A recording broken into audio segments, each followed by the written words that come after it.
যুদ্ধ নয়, আমরা শান্তি চাই, এই স্লোগানে এগিয়ে যেতে হবে।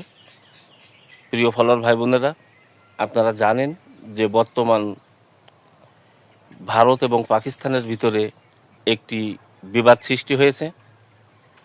এটি আমাদের কারোর কাছেই কাম্য নয়। সেই কারণে ভারত এবং পাকিস্তানের প্রতি আমাদের অনুরোধ থাকবে যে যুদ্ধ না করে আলোচনায় সব কিছু করা সম্ভব। পুনরায় আপনারা আলোচনায় বসুন, আলোচনা করে আপনারা সমস্যার সমাধান তৈরি করুন। আপনারা যদি না পারেন তাহলে আপনারা জাতিসংঘের মাধ্যমে আপনারা এর সমাধান করতে পারেন।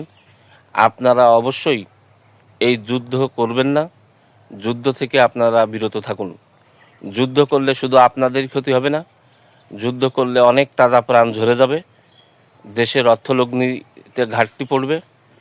তাছাড়া শুধু ভারত পাকিস্তানেরই ক্ষতি হবে না, প্রতিবেশী রাষ্ট্র হিসেবে আমাদের দেশেরও ক্ষতি হবে। সেই কারণে আমরা চাই যে যাতে যুদ্ধ না হোক, যুদ্ধ না করে শান্তির পথে আগুন, এটাই থাকবে আমার আহ্বান দুই দেশের প্রতি। যা হোক, জানি না আমার এই ভিডিওটি দুই দেশের কর্তৃপক্ষের নজরে আসবে কিনা, তারপরেও ভিডিওটি করা শুধু মনের সান্ত্বনার কারণে। সবাই ভালো থাকবেন। আল্লাহ হাফেজ।